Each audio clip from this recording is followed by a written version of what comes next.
Hi everyone, Celt here, bringing you my thoughts on the British royal family and Harry and Meghan. And today I'll be talking about Harry and Meghan. I've spoken in recent videos about Prince Harry and Meghan Markle's poor behaviour, but we need to stop lumping them together as if they're the same. I've been guilty of this. Harry's actions, while wrong, come from a totally different place than Meghan's. He's not without fault, but he has been manipulated, caught in her web of control, and it's time we look at their differences clearly to understand what's really going on. Harry grew up as the royal spare, always in Prince William's shadow.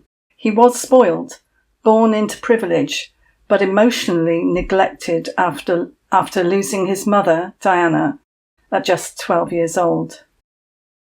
That loss left deep scars, a trauma that shaped him, and we know that William lost his mother also.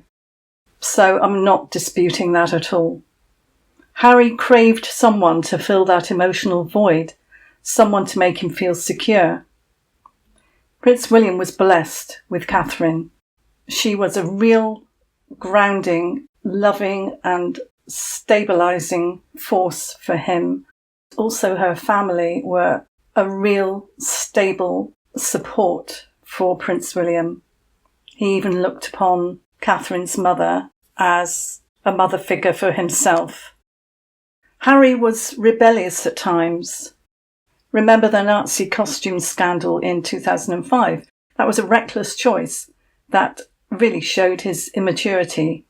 But he also had a good side. His work with the Invictus Games, supporting wounded veterans, showed a genuine compassion that won hearts. He's a man of contradictions, capable of both thoughtlessness and kindness, but his pain made him vulnerable, an easy target for someone with sharper instincts.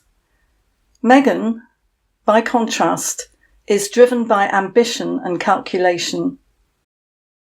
Unlike Harry, who seems to act on emotion, Meghan's moves are strategic, designed to keep her in the spotlight. She's not just reacting, she's planning. This contrast shows up starkly in their dynamic. Posts on X give us a window into how Meghan controls Harry. One user, going by @RVeilingTheNarc, shared a clip from their 2025 Nigeria trip, pointing out how Meghan physically restrained Harry when he tried to move during an event. It's a small moment, but it speaks volumes. Her hand on his arm guiding him, keeping him in check. Another post from @Meghan's Mole called her a master manipulator who played Harry like a fiddle from the start, exploiting his need to protect someone, a need tied to his failure to save his mother.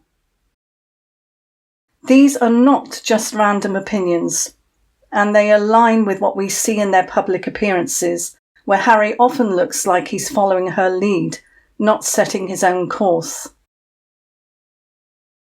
Princess Delphine of Belgium, speaking last week on the It's Raining Men podcast, shed light on Harry's situation in a way that really hits hard. Delphine, who fought for years to be recognised as King Albert II's daughter after his affair, knows what it's like to be an outsider in a royal family. She said she feels sorry for Harry, that the public's bullying of him overlooks the deep trauma he carries from Diana's death. Delphine sees him as someone still grappling with that loss, not just a defiant prince who walked away. Her empathy underlines what many miss. Harry's pain makes him more vulnerable than villainous. So let's dig into Meghan's influence. A 2023 blog post on the Times of Israel argues that while Harry and Meghan faced gaslighting from the royal family, Meghan turned those same tactics on Harry. She convinced him he's saving her, tapping into his unresolved guilt over Diana. It's psychological manipulation at its core, making him feel like her protector while she pulls the strings. But there is a twist to this story. one that suggests that Meghan's plan did not go as she expected. A 2025 Daily Mail article suggests that Meghan thought that Harry would stay tied to the royal family, giving her a way out. She could leave, play the victim, and walk away with sympathy and status, maybe even as a widow, as some speculated, gaining wealth and public pity. But Harry shocked her by leaving with her, moving to California in 2020.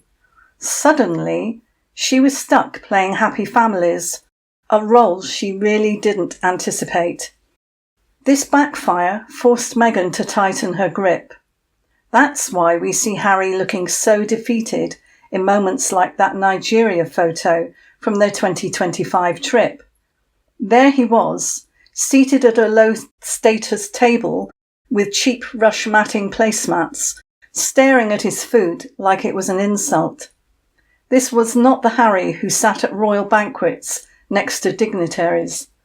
The table wasn't even covered with a proper cloth, just a makeshift add-on, like he was an afterthought. That image, shared widely online, captures his fall, from prince to a prop in Meghan's narrative. It's a visual of how far he's come, or rather how far he's fallen, under her influence. Harry's not just a traitor to the royals. He's a man ensnared. His upbringing didn't help. Yes, he was privileged, pampered, but he was also emotionally adrift after Diana's death. The royal family's stiff upper-lipped culture left him unsupported, seeking validation elsewhere. Meghan filled that void, but at a cost. Her control is subtle but constant. Think of those public moments noted on X where she guides him with a hand on his back or a quick glance. A 2025 Newsweek article points out her knack for stirring drama like that curtsy insult at Queen Elizabeth in their Netflix docuseries, a calculated move that Harry seemed to follow, not lead, but he was disgusted, you could see it in his face. He's become her mouthpiece, saying things that make him look foolish while she stays one step removed. Now, I'm not excusing Harry. He's a grown man who made choices. He chose to marry Meghan, to leave his family, to air their grievances publicly. Prince William, Princess Catherine and King Charles are absolutely right to cut him off because trust is broken, and that's on him. But we need to see the bigger picture. Harry's trauma, his naivety, his longing for a protector, while also trying to protect, they made him susceptible to someone like Meghan. She's not just ambitious, she's relentless, shaping their narrative to keep herself centre stage. Harry, meanwhile, is caught looking more like a pawn than he is a partner. Living with a narcissist changes you. Unless you've been there, it's hard to grasp how it warps your reality. Your decisions stop feeling like your own. You're gaslit into doubting yourself, your worth, and your choices. Harry's in that trap, and it shows in his demeanour, his words, even his eyes in that Nigeria photo. He's not the same man who founded the Invictus Games or walked behind Diana's coffin. He's a man ensnared, manipulated into being Meghan's mouthpiece, bearing the brunt of public scorn while she pulls the strings. We need to see them for who they are. They're not the same, but two people with very different motives. Harry's pain and vulnerability does not absolve him, but they explain him. There is a big difference there. Meghan's ambition and control drive their story, and she's more responsible for the mess they've made. Harry's not just a traitor. He's a man who's lost his way, caught in a dynamic he can't escape. By understanding their differences, we can see the truth. Meghan holds the reins, and Harry is paying the price. So, let me have your thoughts, and I'll see you in the next one. Thanks for watching. Bye.